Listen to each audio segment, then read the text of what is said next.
जय मसीह की प्रियो। हम प्रभु के वचन से आज कुछ वचनों को सीखने की कोशिश करेंगे। आज का वचन है यशायाह 66वां अध्याय और उसका वचन 1 और 2। यहोवा ये वचन कहता है, यहोवा यो कहता है कि आकाश मेरा सिंहासन है और पृथ्वी मेरे चरणों की चौकी। तुम मेरे लिए कैसा भवन बनाओगे और मेरे विश्राम का कौन सा स्थान होगा।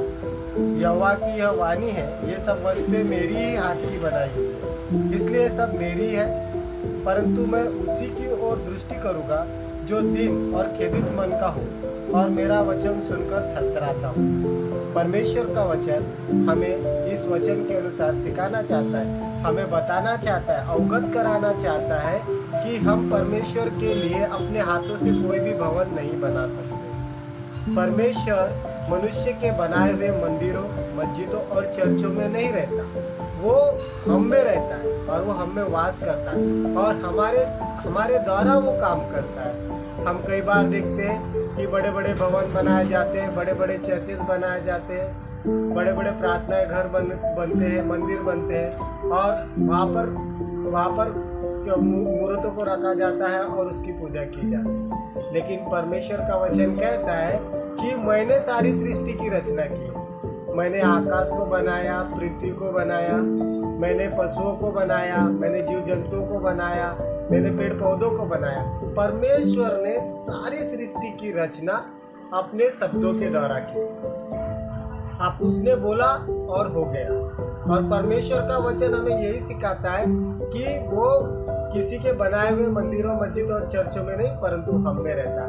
हमारा जो शरीर है वो पवित्र आत्मा का घर है। जो इस पवित्र आत्मा के घर को नाश करेगा, परमेश्वर उसका नाश करेगा। तो हमारी महत्वपूर्ण आवश्यकता ये है कि हम परमेश्वर के मंदिर को नाश ना करें। आपने देखा होगा गलाती की पुस्तक उसके 5वें अध्याय के 21वें वचन में लिखा हुआ है, आत्मा का फल तो प्रेम, आनंद, करुणा, भलाई, आत्मसंयम और धीरज है।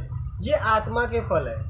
और शारीरिक फल तो आप जानते ही हैं, ये विचार करना, झूठ बोलना, गंदी बातें करना है ना, दुष्टों की युक्ति में बैठना, ठड्डा करने वाले की मंडली में बैठना, झूठ बोलने वालों के साथ रहना, ये सारी बातें हमारी शारीरिक है।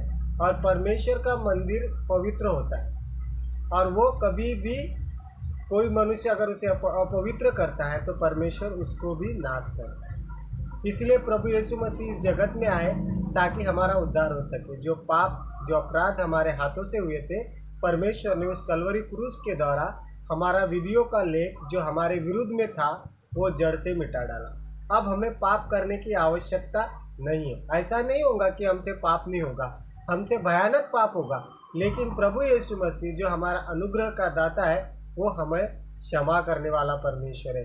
जब भी हम पश्चाताप के साथ उसके पास जाएंगे वो क्षमा करेगा। तो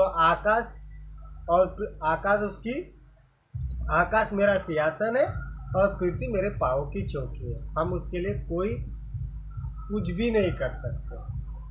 जब रोमियो की पुस्तक उसके पहले अध्याय और दूसरे अध्याय में पढ़े और तीसरे अध्याय में पढ़े तो उसमें हमारे सारे पाप लिखे हुए हैं। मनुष्य जाति ने अपने आप को बुद्धिमान जताकर मूर्ख बन गए और अविनाशी परमेश्वर को छोड़कर नाशवान मनुष्य, चौपाइयों, जीव जंतुओं की समानता में बदल डाला और यही सबसे बड़ा पाप है।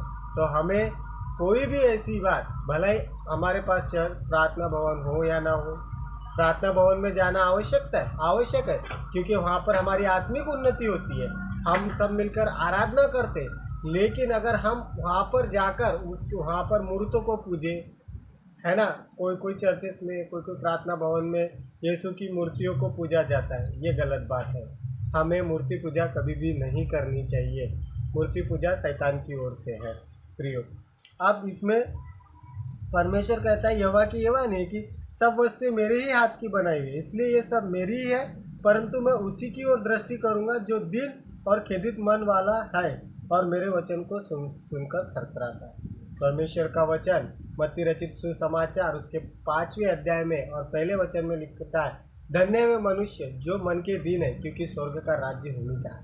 हमें मन से गरीब होना चाहिए और परमेश्वर उन्हीं लोगों को पसंद करता है जो मन से गरीब होते हैं, है ना, वो खेदित होते हैं और वो वचन सुनकर थरथराते हैं। वचन सुनकर उसको मानते हैं। तो प्रियो, हमारी महत्वपूर्ण आवश्यकता है कि हम परमेश्वर को सुनकर उसकी आज्ञा का पालन करें, और हमें ये करना ही चाहिए, क्योंकि ये परमेश्वर के वचन में लिखा है।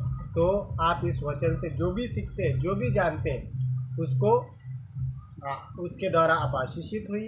ये वचन परमेश्वर का है, और परमेश्वर ही है जो हमें तिल तिल करके बदलता है। धन्यवाद प्रियो। यदि आपको ये वीडियो पसंद आया हो तो आप इसे शेयर कर सकते हैं, लाइक कर सकते हो, और इस चैनल को सब्सक्राइब कर सकते हैं। धन्यवाद।